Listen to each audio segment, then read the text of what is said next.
So Am yeah, I on? okay, yep, you're on. But so introduce yourself. I'm it's just the 30 Yeah. second introduction about who you are, and then head into your Okay. presentation. Okay. Launch. S- s- Good afternoon. Sorry.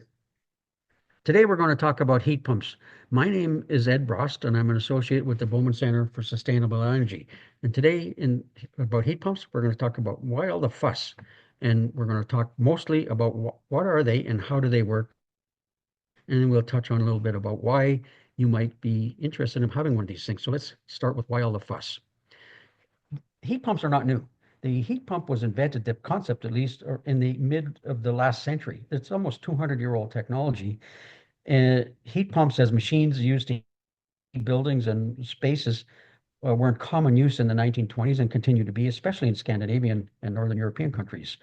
But here we are in the last few half a dozen years or so. All of a sudden, you see heat pumps very regularly being shown, appearing in the media, magazine articles, newspaper articles. Here's a couple of examples, TV spots. So why all the fuss? How come if this technology is more or less mature, it's been around for over 150 years, why all of a sudden we're hearing so much about it? Well, it's about climate change and about greenhouse gas emissions reduction targets. In Canada, like almost all countries in the world, have committed to reducing emissions through a mechanism known as nationally determined contributions, or NDCs. Canada has committed to a 40 to 45% reduction in emissions, GHG emissions, by 2030 relative to 2005 emissions. Now, buildings, what's this got to do with heat pumps? Buildings contribute, if you were to think of all the buildings in Canada as kind of a sector, it contributes about 13% of Canada's GHG emissions, which is a significant number. We are all probably used to hearing about the oil sands and how greenhouse gas intensive they are. Well, the greenhouse gas intensity of the oil sands as a sector is about 15% of Canada's GHG emissions. So you can see that buildings, if you think of it as a sector, is in the same neighborhood as the oil sands, which is why all the fuss, which is why the government of Canada and other countries around the world are focusing in on heat pumps. And so if you want to get people to adopt heat pump technology, they need to be motivated. And what is the one thing the Homo sapiens are really good at paying attention to? Cost. And so if you could reduce the costs, government incentives, then maybe people would be motivated to reduce their building emissions. Let's look at Ontario. Then I mentioned sectors. Let's look at the emission intensity in sectors and why this is a focus in all provinces and including Ontario.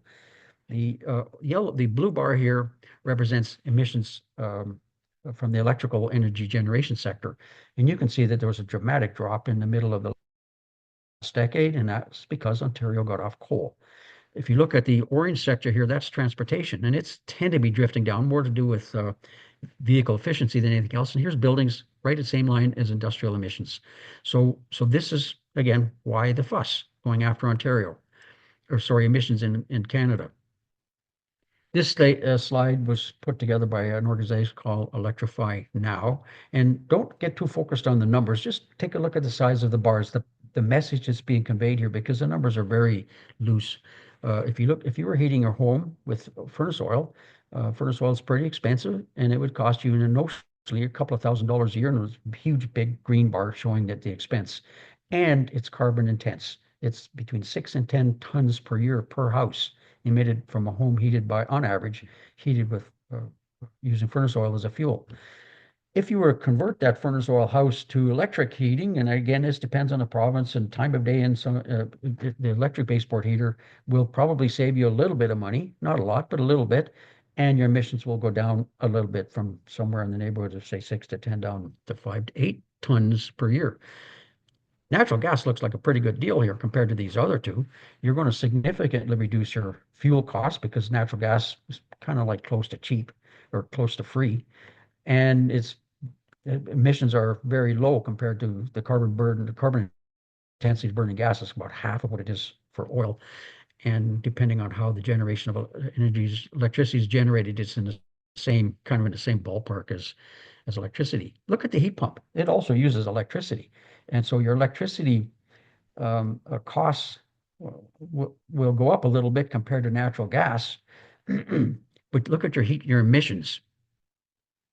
your emissions are going to drop. And I said, going up, that's not quite right. The electricity purchases will go down a little bit, even though electricity is more expensive than natural gas on an energy basis. It's still you're going to use less of it, and I'll show you why you're going to use less energy as we go forward. So now we're going to talk about how does a heat pump work? How do you use this? How do you get heat when it's minus 10 degrees C and use that heat to heat the inside of your home? This is a good point to talk a little bit about energy efficiency and versus energy conservation. Energy conservation, at least to some extent, implies a bit of sacrifice. You could save costs and reduce your emissions if you kept your house at 15 degrees instead of 20 and walk around the house with mitts on and a hat and shoes, which is, a sacrifice. What we're talking about here is energy efficiency, which is all about making better use of the energy you're buying. And that's what a heat pump is. It's not asking you to compromise or sacrifice your comfort in any way. So how does a heat pump work? First of all, we should talk about different forms of heaters. This is a fossil fuel fired heater of some form, gas or, uh, or oil maybe. And its efficiency is in a range of 70 to 90% efficient. And what we're really doing here is we're taking energy, chemical energy carried by the fuel, natural gas, and we're going to use that energy. We're going to transform that energy into another form of heat energy. We often hear people say, well, what's your energy consumption rate? We don't consume energy, we transform it. And so in this case, it's a chemical energy being transformed into heat energy, and the efficiency. So somewhere between 10 and 30% of the energy you buy is being exhausted outside, in other words, wasted. If you were to convert to electric heating, electric baseboard heater, as illustrated here, because it's inside the house, any inefficiency associated with it is still releasing. The inefficiency is it's still being transformed into heat. So your electric baseboard heater is, for all intents and purposes, 100% efficient. Well, how can you do better than that? Let's look at the heat pump. So the heat pump is actually somewhere between 3 and 400%. So efficient, and we're not violating any laws of physics here. It's because we're talking about energy transformation. So we're going to take a little bit of electricity to run this thing, and we're going to transform that electrical energy into heat. And as a result, we get 3 to 4 times as much energy in the form of heat, as compared to the amount of energy we used to capture the heat from outside. So we have two very different ways of providing heat. One of them involves energy transformations, and the other one is we're moving energy from outside. But you say it's minus 10 outside. How are we moving energy from outside when it's so cold and we want it to be minus plus 20 in the house? Well, let's take a look at what it is really like outside. So what we have here is it's a cold winter night, apparently minus 10 degrees C. That's what our thermometer is showing. It's minus 10, but the degrees Celsius or degrees Fahrenheit is a relative scale. It's not absolute. And when we look at the absolute temperature scale, Kelvin or Rankine in the counterpart to Fahrenheit, we have an absolute. The absolute 0 degrees Kelvin is theoretically at least the point at which molecular activity stops. There's no motion anymore. But we live in this balmy little area here of minus 10 to plus 20, plus 30 degrees C. So we are way above. There's a lot of heat, way above 0 degrees Kelvin. We live in this. Hey, what's the temperature outside? Oh, it's 263 degrees Kelvin. There's a lot of heat in the air outside. And this is what the heat pump is doing. It's capturing the heat that's available outside. So now that we know that there's a lot of heat outside to be captured, how do we do that? And to understand how we do that, we really need to understand a little bit more about heat. So if you want to raise a substance temperature, say a liquid or a solid, doesn't matter, you have to add heat. And so to raise the temperature of water, using water as an example, to raise a liter of water 1 degrees requires, don't worry about the numbers, but say 4 kilojoules per liter to raise it 1 degree C. That's referred to as sensible heat. Why is it sensible heat? Well, because you stick your hand in it, you can feel it getting warmer. You don't want to use your hand for a thermometer for too long, though. It'll get too hot. So you can use a thermometer to sense the temperature of the heat, the temperature of the water as you add heat. And there's a limit here. You can get to, say, 100 degrees C, and you've got this thing boiling on your stove in the kitchen. And but what if you want your water temperature to be 101? Well, a couple of things to keep in mind here. Water at room pressure at 101 degrees isn't a liquid, it's a gas. And so if you want your water to be 101 degrees, you're going to have to vaporize it. And so you put your stove, put a thermometer in your pot on the stove, and you get the temperature, you'll get it to 100 degrees C, and you'll see bubbles forming. You can turn up the heat, and it'll start to boil really a lot faster. It'll be a fast boil versus a low boil, but the temperature of the water won't change. It's 100 degrees C, and the temperature of the liquid cannot change until you vaporize it. And that vaporizing type of heat is called latent heat. And the reason it's not called sensible heat is because you can't sense it. Your temperature will not change. It doesn't matter how much heat. All you do is change the rate at which the liquid is being evaporated. So in summary here on this slide is if you want to vaporize a liquid, you need to add, in the case of water, about 500 times as much energy is required to evaporate the water as is to raise it from, say, 99 degrees to 100 degrees C. So this business of latent heat of vaporization is key to how a heat pump works. Now, sort of like the temperature scale, this 100 degrees C is not a fixed number. We can control the boiling point of liquids. And you see that in your home. If you have a pressure cooker at home, you're manipulating the boiling point of water. A typical pressure cooker operates at about a 15 psi or 100 kPa gauge. And if you were to walk out and look at your car and the tire was half flat, that's 15 pounds. Like that's the kind of pressure. We're not talking about a lot of pressure. You increase the pressure in your pressure cooker just a little bit, 15 pounds, and you raise the boiling point from 100 to 120 degrees C, which is why a pressure cooker cooks your food faster. It's because the water's at a higher pressure than if you boiled it on your stovetop. And that happens because the pressure cooker's is at a higher pressure. The bottom line here on this slide is you can control the boiling temperature of liquids by adjusting pressure.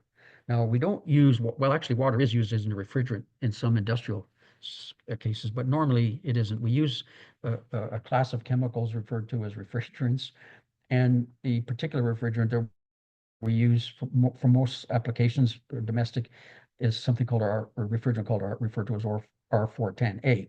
Now, unlike water, which has a freezing point of 0 degrees C and a boiling point of 100, this stuff has different properties, but it follows the same rules.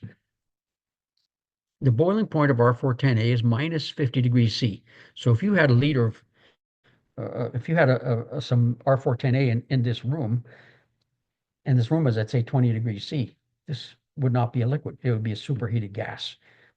And so because we far at 20 degrees C, we're way above its boiling point at this pressure. If we were to raise the pressure a little bit, say to our half of a flat tire level pressure, the boiling point of our 410A goes from minus 50 to minus 20. So it's now we got a boiling point that's at fairly low pressure, quite a bit higher than at atmospheric pressure. Continuing this discussion around manipulating boiling point with pressure, if we increase the pressure a lot to, say, a high pressure truck tire level pressure, 200 pounds or 1400 kPa, this boiling point of this liquid now is plus 40 degrees C. And it's these properties of R410A coupled with the latent heat and sensible heat discussion is why or how a heat pump works. So let's just take a look at a heat pump. So this is a typical installation. This happens to be the one outside our home. And so we're going to use this thing to collect a cargo of heat from outside. So let's take a look inside this thing by moving the casing over there and have a look inside. Well, you can see these fins. That's this cartoon. This is these are called evaporator in the case of a heat pump operation. The evaporator. This is the fans, and you can't really see it, but there's two lines here. One of them is coming into the house, into the heat pump outside unit, and it's a liquid. This liquid coming outside is kind of warm. It's at about 1,000 kPa, so it's a little bit. It has at this pressure, the boiling point of our refrigerant is about 40 degrees C. Now, the temperature outside is minus 10, so there's no way that minus 10 is going to vaporize this liquid. So we need to do something about that. Inside our box here is a device called an expansion valve or a pressure reduction valve. And what it's going to do is it's going it's going to manipulate the boiling point. How? By lowering the pressure. So it's going to cause this liquid to expand and at the pressure, again, it's sort of like a tire that's half flat. The boiling point of those conditions is -20.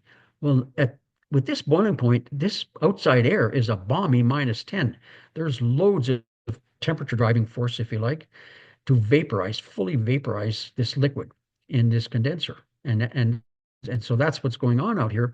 And here is we're literally, because we lowered the pressure, manipulating the boiling point, allowing this cold air to vaporize or add all that latent heat. Remember the water 500 to 1 or 500 times to this.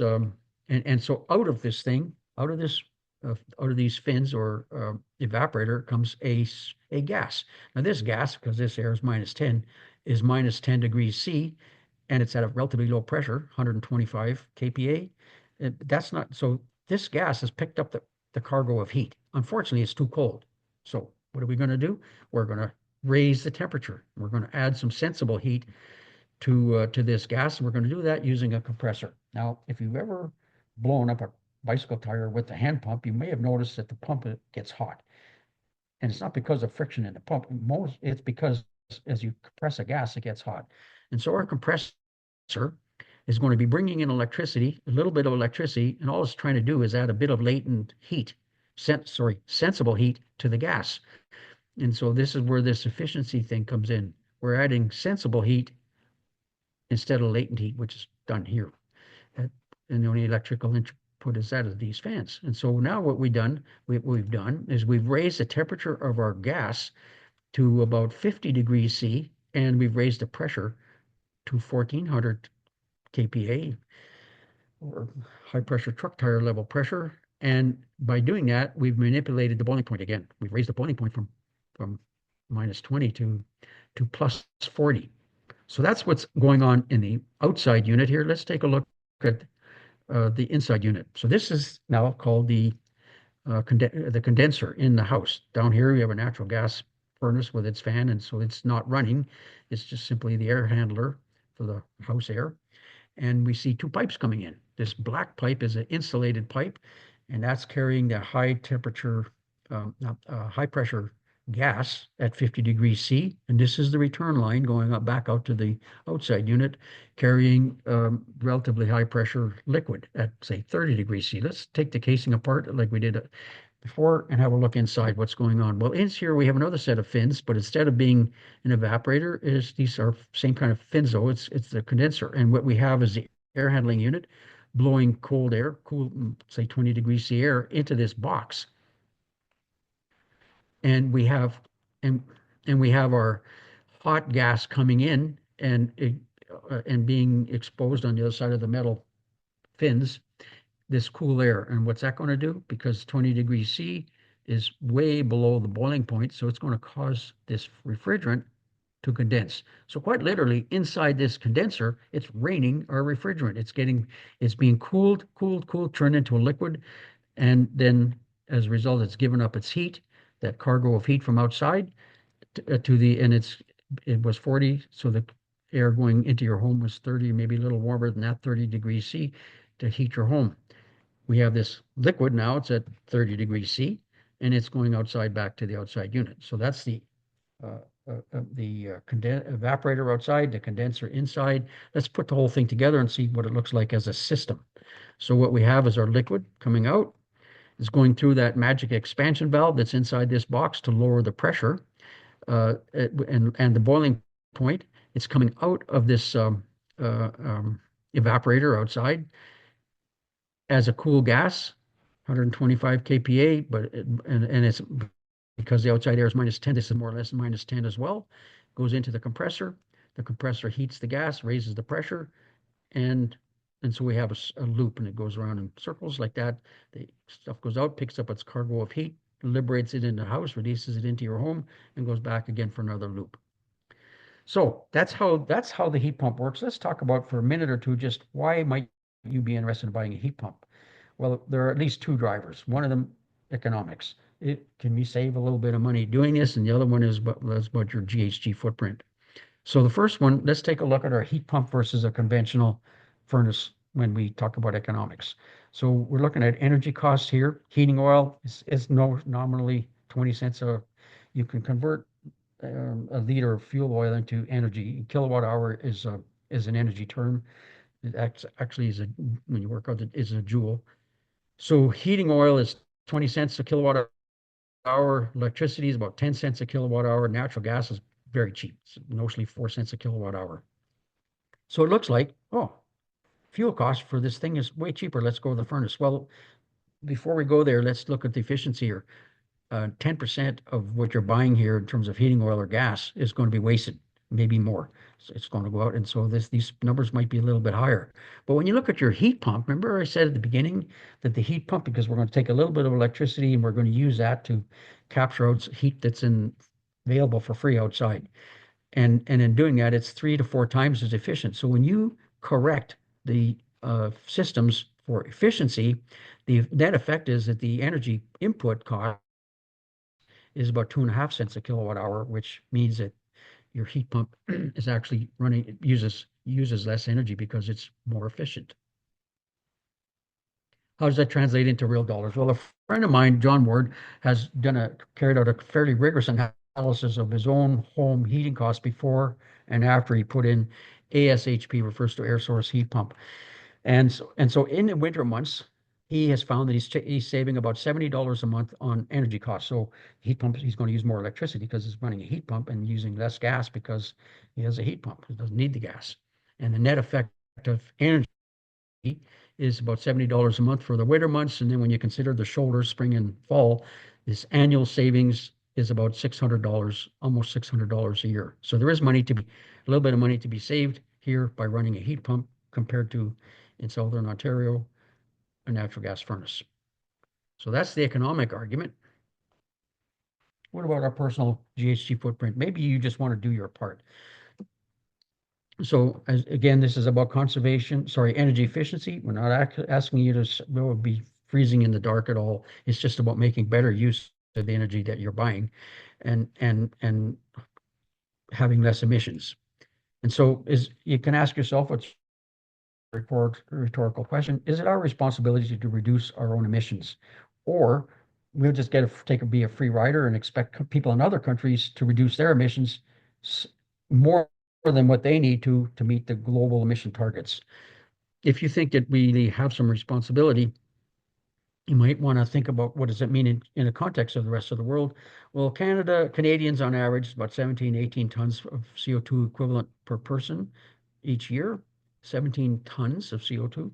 The United States is a little bit higher, 19 tons per year, but these are practically the same number.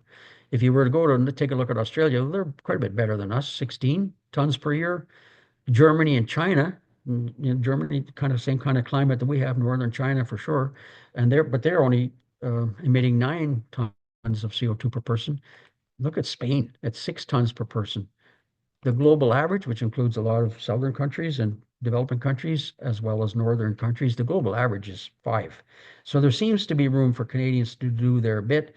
And one way you can do your bit is by adopting heat pumps, especially taking advantage of the government incentives that are available to consumers.